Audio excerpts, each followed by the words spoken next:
E aí, galerinha dos sextos anos da Escola João Saturnino de Almeida. Que quem fala é o professor Ivno mais uma vez.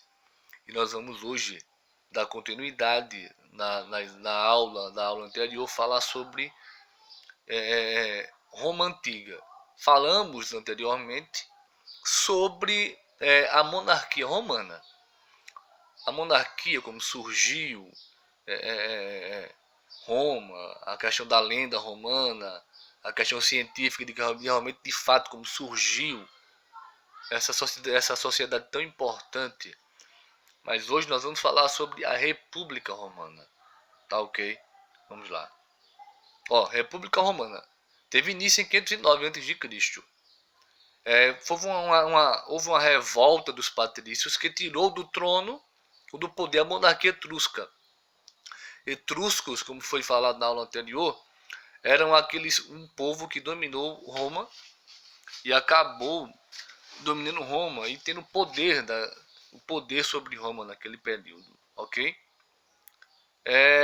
A história da República Romana se inicia em 509, com a deposição do rei Lúcius Tarquinius Soberbus, e termina em 27 com a fundação do Império Romano. Até aí tudo ok, né? Aqui, pessoal, é uma divisão, como era dividido a sociedade romana naquele período. Era dividido entre, primeiro, no topo da pirâmide aí, entre patrícios, que eram os latifundiários, os plebeus, os clientes e os escravos. E nesse outro slide que eu fiz aí para vocês, aqui, quem eram os patrícios? Eram os latifundiários. O que é latifúndio? O que é latifundiário? Latifundiário, pessoal, é aqueles que são os donos das terras. Tem grandes extensões de terra, são os proprietários rurais. Como dizem na nossa língua, os fazendeiros, certo? Os plebeus, que não tinham direitos, eram homens livres, artesãos, e os pequenos proprietários de terras. Os pequenos latifundiários, que tinham pequenas propriedades. Quem eram esses clientes? Eram os agregados dos patrícios. Eram aqueles que trabalhavam nas terras dos patrícios. Quem eram os escravos? Era um número bem reduzido. Por que a escravidão? Eu expliquei na aula passada, a escravidão em Roma não era a escravidão como foi aqui na América. A escravidão de Roma não tem nada a ver com a questão da cor da pele.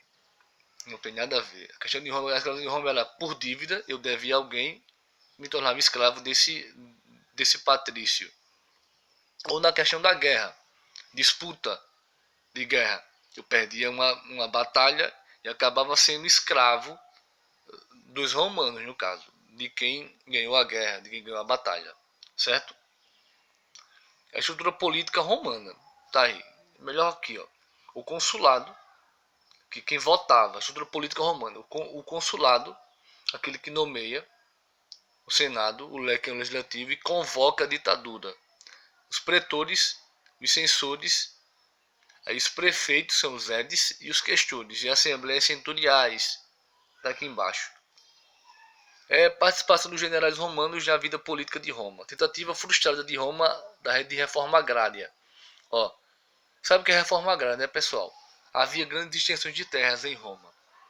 E tinha aqueles que reivindicavam que não tinha terra, queriam que essas terras fossem divididas entre eles. Essa tentativa frustrada de reforma agrária, lideradas pelos irmãos Tibério e Caio Graco. Esta reforma agrária tinha como objetivo fazer uma divisão das terras conquistadas pelos plebeus e diminuir as tensões sociais, porém teve forte oposição dos patrícios e generais romanos. Houve um aumento dos conflitos sociais entre plebeus, patrícios e cavalheiros. Estes conflitos geraram a crise da República Romana, abrindo caminho para o estabelecimento do Império. Aqui, principal característica: lutas sociais, patrícios e plebeus, questão agrária, disputa por terras e a questão agrária. Consequências: expansão territorial, latifúndios, patrícios, generais, donos de terras. Aumento do escravismo, o êxodo rural. O que é êxodo rural? Saída do campo para ir para a cidade. Isso é chamado de êxodo rural. Colonialismo é o abastecimento e controle da inflação, certo? Ó, revolta patrícia, causa, tentativa etrusca de confisco das terras patrícias. Resultado, vitória patrícia, fim da monarquia. Como já havia ocorrido no caso, né? Definição, o que significa república? Significa coisa do povo, coisa pública. Estado, bem público, mas esse bem público não é para todos. Entendam, esse bem público não é para todos a população aqui em Roma. Estamos falando de Roma, não é para todo mundo. Não esqueçam que os patrícios, os clientes e os escravos eram excluídos, e as mulheres também. Então não é para todo mundo. Função, bem comum, não existe bem comum. Não é para todos, é para uma minoria. Quem é essa minoria? Os patrícios. Ruptura com a estrutura monárquica. A estrutura administrativa do aparato estatal. Não é democrático, participação censitária. Conclusão, a grande questão interna na época da República era a desigualdade de direitos entre patrícios e plebeus, que provocou uma série de lutas sociais em Roma, que duraram cerca de 2 séculos. Houve um aumento da mão de obra escrava, com os prisioneiros de guerra. Uma nova camada social de cavalheiros surgiu, conhecida como homens novos, que vinham da classe dos plebeus e enriqueceram com os saques dos territórios conquistados, com o comércio e a cobrança de impostos. Entenderam aqui, pessoal? Houve uma pequena ruptura desse período aqui. Ruptura enorme, para se falar a verdade, certo? Como essa consequência dessa maior participação dos generais, forma-se uma modalidade de administração chamada triunvirato. 3 chefes governando com igual poder a república. O primeiro era formado por Júlio César, Pompeu e Crasso.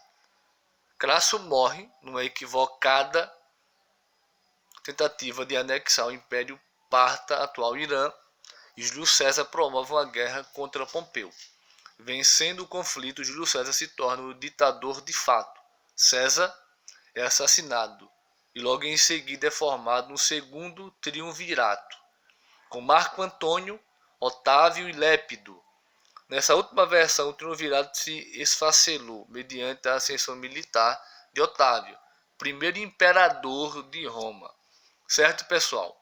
Espero de coração que tenha ajudado a todos. Muito obrigado e até a próxima.